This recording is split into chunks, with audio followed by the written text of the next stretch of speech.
আলাইকুম। আলহামদুলিল্লাহ, আজকে আমাদের তরমুজ কাটা হয়েছে একখানি। তো আজকে আমরা বিস্তারিত জানাবো কিভাবে কি করছি, কয় টাকা পড়ছে, কত তরমুজ পড়ছে, আর এই তরমুজ কোন জায়গায় যাবে, আর আপনার কত টাকা খরচ হবে ক্ষেত থেকে আপনার আরও নেওয়া পর্যন্ত সব বিস্তারিত জানতে পারবেন আমাদের এই ভিডিও। তো ভিডিওটা শেষ পর্যন্ত দেখুন, ইনশাল্লাহ সব ইনফরমেশন জানবেন। যাদের যত প্রশ্ন আছে এই ভিডিওর মাধ্যমে ইনশাল্লাহ আমি আপনাদেরকে দেখানোর চেষ্টা করবো এবং বোঝানোর চেষ্টা করবো। তো শুরুতে বলে রাখি যে এই জায়গায় আমাদের তরমুজ কেনা হয়েছে আপনার টোটাল 2.5 কানি। তো 2.5 কানি থেকে আমরা আজকে 1 কানির তরমুজ আমরা কাটছি। তো কাটার পর মাশাআল্লাহ আমাদের যে প্রত্যাশা ছিল, যেরকম আমরা চিন্তা করছি যে 1 কানি জমিতে কতটুকু মাল হতে পারে, তার থেকে অনেক গুণ অনেক বেশি হয়েছে। আপনার আমাদের আশা ছিল যে 1700 মাল হবে, 1700-1800 তরমুজ হবে আর কি।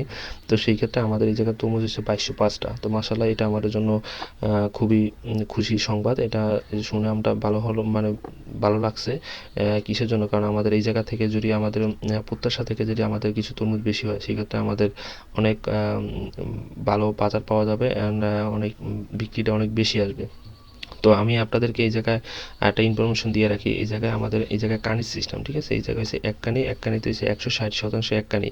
তো এই 1 কানি জমি আমি ক্ষেত থেকে কিনা হয়েছে আপনার 4 লাখ টাকা। হ্যাঁ, তো 4 লাখ টাকায় আমার এই জায়গায় আপনার তরমুজ হয়েছে আপনার টোটাল 2205টা। তো 2205টার ভিতরে আমার মাটি হবে, অর্থাৎ বড় হবে, আর 7 থেকে 10 কেজি তরমুজ হবে আপনার 1000।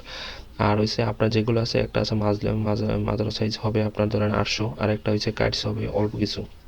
তো যাই হোক, এইটা আমার টোটাল খরচ হয়েছে 4 লাখ টাকা আমার খেতে।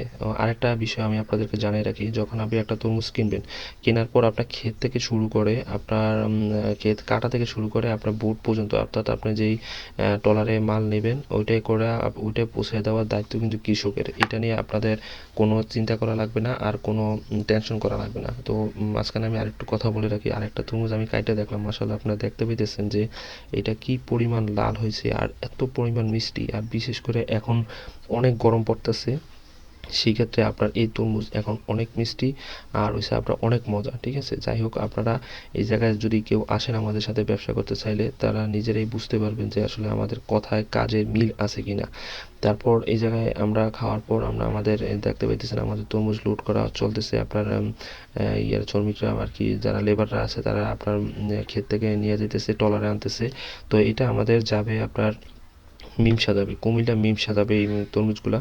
দেখুন মাশাআল্লাহ, মানে আমাদের এই ট্রলার আপনার 3000-এর বড়ি, ঠিক আছে? আমাদের মাল অলরেডি হয়েছে আপনার 2200, এখনো 2200 উঠে নেই পুরোপুরি, আপনার অর্ধেক মাল উঠছে। এর ভিতরে আপনার ট্রলার লোড হয়ে গেছে। কারণ আমাদের মালের সাইজ আপনি দেখুন, মালের সাইজ দেখলে আপনার পরাণ জুড়িয়ে যাবে। তো এগুলা সম্ভব আমাদের ভোলা জেলাতেই, এই অন্য জায়গায় এরকমের তরমুজ পাওয়া যায় না। আর পাওয়া গেলে ছোটো তরমুজ পাওয়া যায়, আমাদের ভোলাতে তরমুজ অনেক বড়।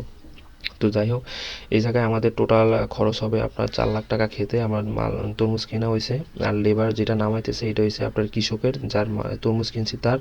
আর আমার বোট ভাড়া, বোট খরচ গেছে আপনার, আমার তরমুজ লোড হবে আপনার ইয়ে থেকে, গলাচিপা থেকে ওই জায়গা পর্যন্ত আমার বোট ভাড়া হচ্ছে 14,000 টাকা। আর আমার ওই ইয়া থেকে আপনার গলাচিপা থেকে আপনার ই পর্যন্ত যাবে আপনার নিমসা, কুমিল্লা নিমসা মতো, ওই জায়গায় গাড়ি ভাড়া হয়েছে আপনার 38,000 টাকা। তো টোটাল আর আপনার ট্রলার থেকে গাড়িতে উঠাইতে এই জায়গায় গেছে 1 টাকা 25 পয়সা। এই হচ্ছে আমার টোটাল খরচ। তো যারা আমাদের সাথে ব্যবসা করতেছেন আমাদের সাথে যোগাযোগ করে ইনশাল্লাহ চলে আসবেন, আর আমাদের জন্য দোয়া করবেন ইনশাল্লাহ আমরা যেন সফলভাবে ব্যবসা পরিচালনা করতে পারি। সবাই ভালো থাকবেন। আসসালামু আলাইকুম।